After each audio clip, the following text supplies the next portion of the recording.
penyakit macam-macam. Baru 2, 3, 40 lebih, 50 lebih. Hospital ni doktor sampai tengok buku dia saja ada 10 like dah laporan. Kerana apa? Mungkin semayang tak cukup syarat dia lagi, tak sempurna cara dia lagi. Tuan-tuan, contohlah kan. Bila contoh ni, bila kita takbir Allahu Akbar, tangan apa semua, kedudukan dia semua ada kaitan dengan rohani dan jasmani kita. Lepas tu letak tangan, jari sini 2, sini macam mana, sini macam mana. Tahiyat kita angkat jari telunjuk, mata tengok ke tempat, ke hujung jari. Apa sebab dia? Semua ada kaitannya. Bila bagi salam kan, Assalamualaikum warahmatullahi. Nabi bagi salam sampai pipi dia nampak orang sebelah kanan, bukan ujung sana aja, yang tepi belah sini. Maknanya sampai habis, sampai cekang orang ni. Bagi salam belah kiri juga sama. Janganlah sampai kalih pergi ke belah depa, tapi kalih muka, cekang orang ni. Kalau orang semayang bagi salam betul, sehari berapa kali dia bagi salam, insya-Allah pencegah kepada angin ahmar, pencegah kepada penyakit stroke, lumpuh dan sebagainya, mencerahkan mata. Tak banyak tu hanya yang zahir, yang batin yang kita dapat lebih daripada itu lagi. Tapi kerana kita semayang tak ikut peraturan, tak sihat. Apa tanya awak, ustaz sihat tengok kan? Tengok macam tak sihat je. Saya dah cerita dah minggu lepas kan. Sihat apa? Pergi timbang, doktor terkejut, saya terkejut dengan abang dah minggu lepas. Sebab apa? Pasal berat. Cek jantung okey, cek darah okey, cek kencing manis okey, cek apa lagi kan? Naklah jaga semayang tu, buat bagi elok, insya-Allah kita sihat. Ada betul kan kata kalau kita nak bagi lutut kita elok semayang, waktu rokok tu tekan sikit, tekan sikit dekat atas sikit pada lutut tu kan, supaya minyak lutut kita sentiasa elok.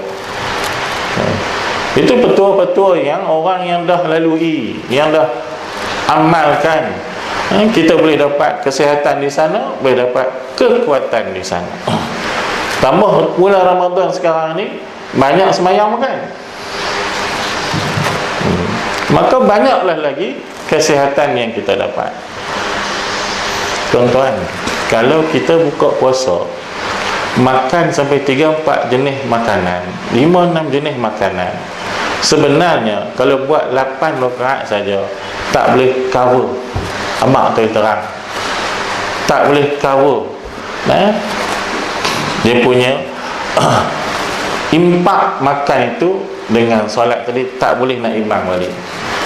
Kecuali kalau kita buka puasa makan sikit saja tak apa. Kalau orang kata dia nak tak larat nak buat 8. Kalau dia buka puasa dengan ayak, dengan kurma, dengan nasi, dengan muai, dengan kuih, dia kena buat 20 rakaat baru dia boleh imbang balik apa yang dia makan dengan solat dia, untuk membersihkan balik dan untuk mengimbangkan kekuatan rohani dia bagi sama balik dengan kekuatan jasmani dia. Kalau tidak, tak akan sama. Sebab itu kita lihat orang ni tak mampu buat. Kenapa dia tak mampu buat? Kerana dia tak pernah imbangkan ibadat dengan makanan dia. Betul, kalau dah makan banyak kena bagi keluar peluh banyak baru dia boleh. Itu benda yang mudah kita ambil. Baik, tuan-tuan dan puan-puan sekalian, kalau kita hayati Ramadan ini dengan bersungguh-sungguh, dengan penuh bermakna, insya-Allah Ramadan besok akan menghadap Allah Subhanahu wa taala dan dia akan minta pada Allah taala untuk membela kita. Dalam sebuah hadis disebut Rasulullah sallallahu alaihi wasallam bersabda, "Inna Ramadhana ya'ti yaumal qiyamati fi suratin hasanah." Sesungguhnya bulan Ramadan itu nanti akan datang pada hari kiamat menghadap Allah Ta'ala fi suratin hasanah, dalam rupa yang sangat cantik. Bulan Ramadan itu sendiri berhias lawa menghadap Allah Subhanahu wa Ta'ala, fayasjudu baina yadayillahi Ta'ala, kemudian dia bersujud di hadapan Allah Subhanahu wa Ta'ala. Bulan Ramadan itu sendiri. Fayuqala khudh biyadi man arafa haqqaka.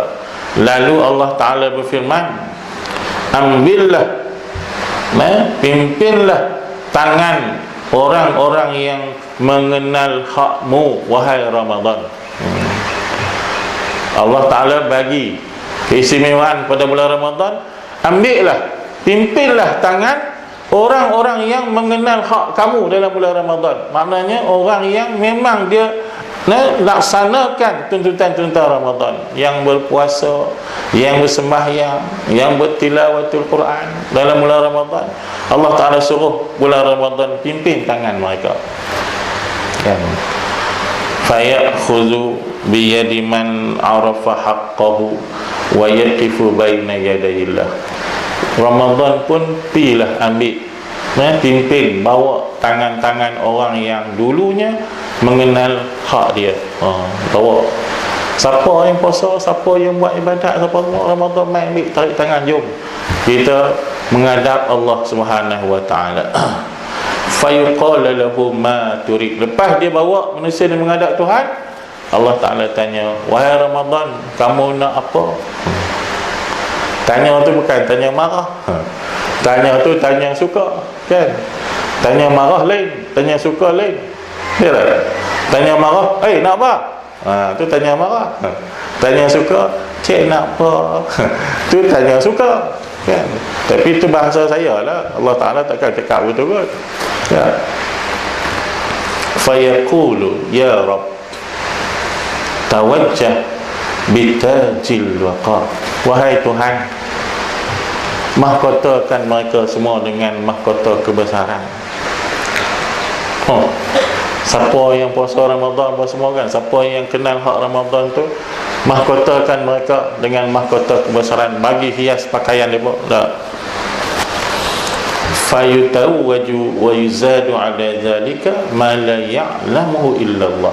Maka mereka-mereka yang mengenal hak Ramadan pun dimahkotakan dan ditambah lagi pemberian kepada mereka, pakaian-pakaian kepada mereka yang Allah Ta'ala lah sahaja yang tahu, kan, banyak mana, kan?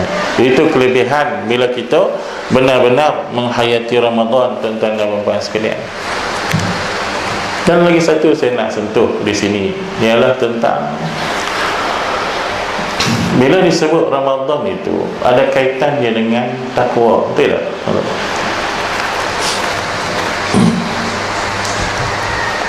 Ya ayyuhalladzina amanu kutiba alaikumus siyamu kama kutiba alal ladzina min qablikum كما كتب على الذين من قبلكم لعلكم تتقون.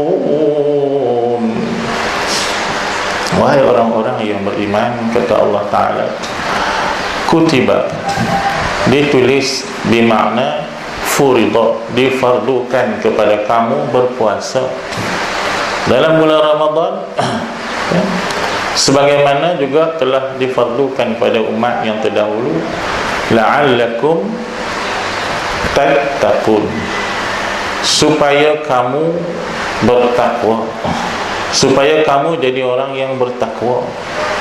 Apa penting sangat takwa ni? Yang Allah Ta'ala suruh puasa ni nak jadikan kita orang bertakwa. Kenapa penting takwa ni? Puasa saja tak boleh kan? Dan apa kelebihan takwa berbanding dengan yang lain? Rupa-rupanya takwa ni bukanlah benda yang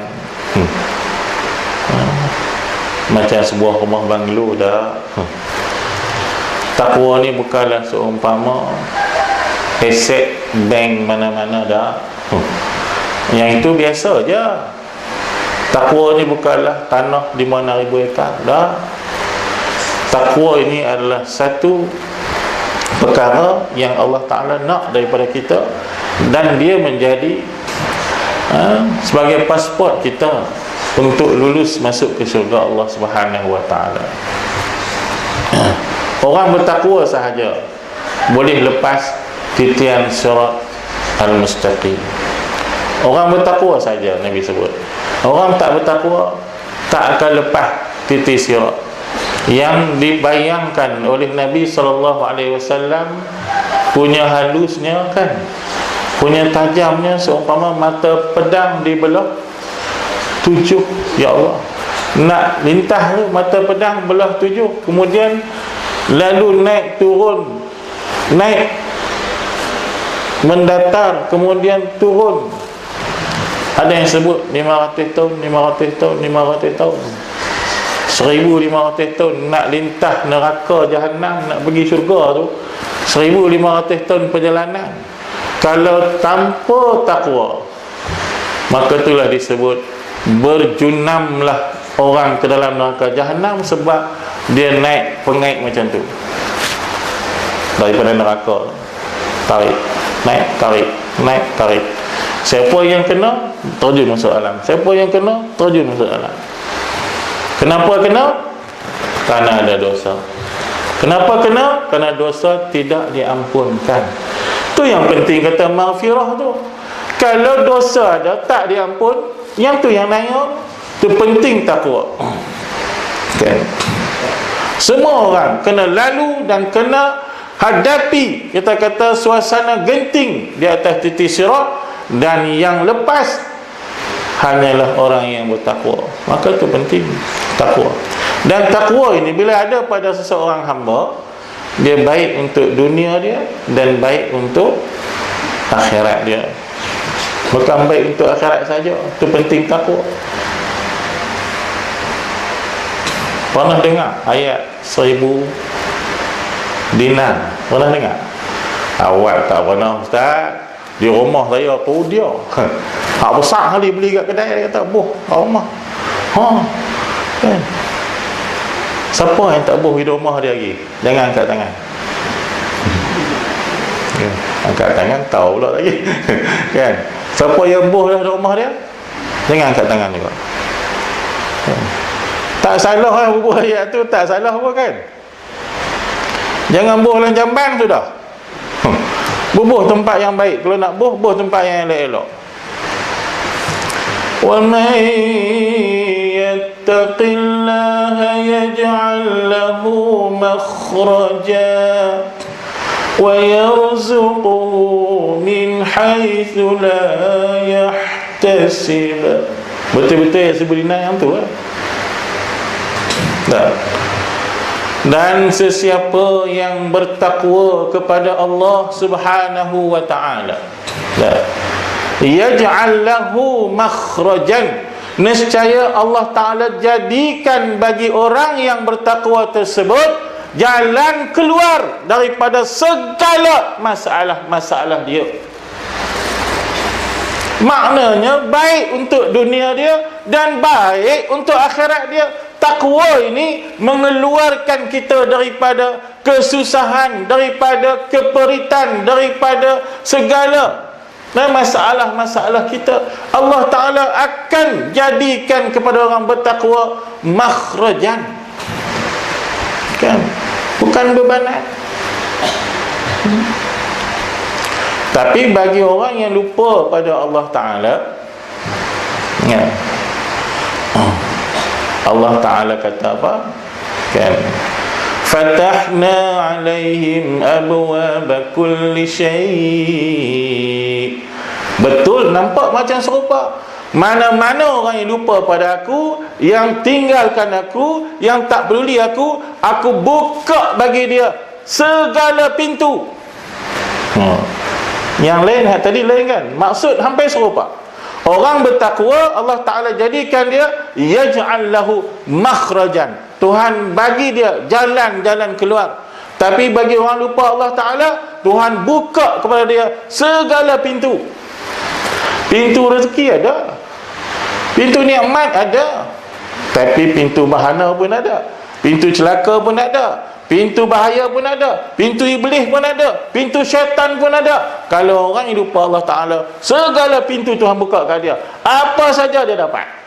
Baik dapat, buruk dapat, celaka pun dapat. Tapi orang bertakwa, Tuhan jadikan dia jalan keluar daripada kesusahan, kesempitan, kan, kemurungan, ke apa semua. Itu pelekat kat dinding rumah tu, baca sama. Beli yang ada terjemah. Lain kali, kan? Sebab baru faham. Hak lama tu bagi kat saya. Sebab saya tak ada di rumah ya. Kan? Besok minggu depan kalau ustaz, doktor panggil lain, buat main sini tinggal tu. Ustaz ni hak tak ada terjemah bagi kat ustaz lah, pasal ustaz faham. Hak terjemah beli lain. Ya, ni idea bagusnya. Ya. Dah lah, kadang-kadang baru baca, oh, siapa yang bertakwa pada Allah Ta'ala, ada jalan keluar. Lepas tu satu lagi tu hak ujung sambung, wa yarzuqu min haitsu la yahtasib. Man tu man syartin dipanggil dalam bahasa kaedah. Bila ada man syartin, ada jawab syarat. Sebab tu wa yarzuquhu tu jazam dengan sebab dia jadi jawab kepada man.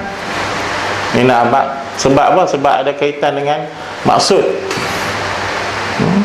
Wa yarzuquhu, dia huruf tu sukun kerana apa? Kerana jawab pada man.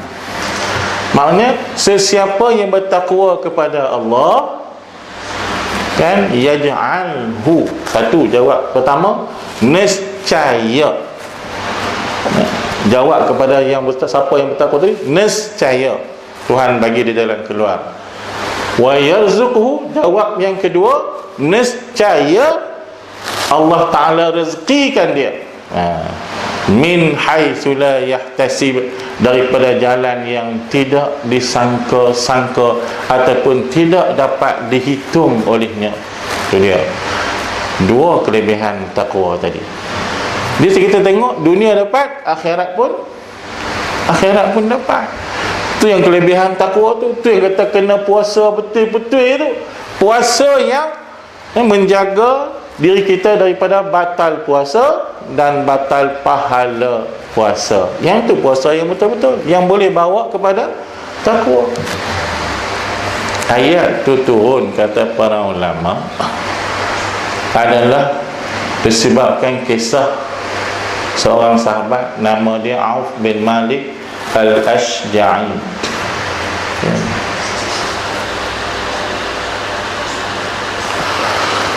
Anak dia kena tawan dalam perang dengan orang kafir. Tuan-tuan, yang susah hati bila anak kena tawan perang ni siapa? Mak ke pak? Nah, agak-agak tolong jawab kan? Mak ke pak? Marah pak, siang ni pak. Tapi sungguh memang mak lebih susah hati daripada ayah. Betul tak? Bukan kata kena tawan, anak teriak pun dah mak lebih susah hati daripada ayah dah. Tambah kena tawan. Tawan dengan orang kafir, tak tahu apa jadi. Berlaku kan doktor kan? Ayat kita kena tawan dulu kes apa tu. Kena. Oh, semua mak pak tidur tak lena tuan-tuan. Kadang-kadang sambil tidur ayat mata yang meleleh, bukan ayat dia. Kan ayat mata meleleh kerana apa? Teringat ke anak. Maka mak dia dengan suami dia pergi jumpa Rasulullah. Ya Rasulullah, anak saya macam mana? Mak ada mengadu lebih kan? Anak saya macam mana Rasulullah, kena tawan. Tak tahu apa dia buat kat anak saya. Mati ke hidup tak tahu Rasulullah.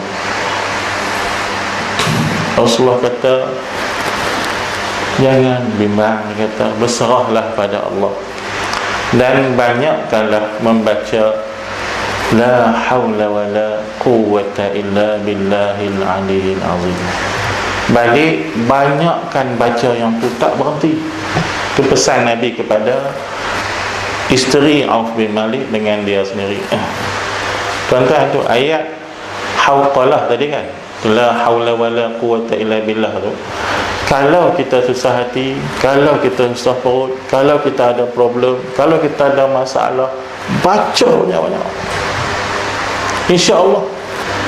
Dia pun balik baca, isteri dia baca, suami dia baca banyak-banyak, la haula wala quwata illa, sebab tak boleh, kita serah pada Allah Taala, tak ada daya apa.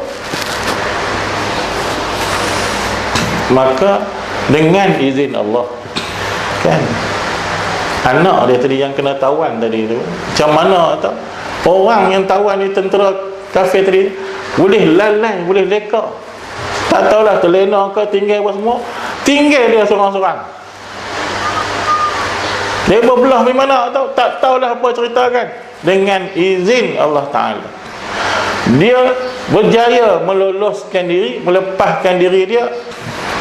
Tuan-tuan, dia bukan balik seorang, dia bawa balik dengan riwayat tersebut 4,000 ekor kambing milik orang kafir tadi. Bawa balik sekali dengan bodong kambing, dia bawa balik sekali. Dia tinggal dengan kanan-kanan kambing sekali, dia bawa balik 4,000 ekor. Sampai di rumah, dia ketuk, panggil mak dia, terkejut, bawa dengan banyak ekor kambing pula. Kan? Ni ambil mana ni? Syukur satu anak dia balik, yang kedua dapat 4,000 ekor kambing. Riwayat lain kata 50 ekor unta, wallahualam. Tapi ada dua riwayat, sonok satu, syukur satu, kan? Dia pun jumpa Rasulullah, ya Rasulullah, boleh tak kami ambil kambing ni? Rasulullah kata, ambil kepada kamu, sebab tu dapat daripada mereka, macam harta rampasan, kan?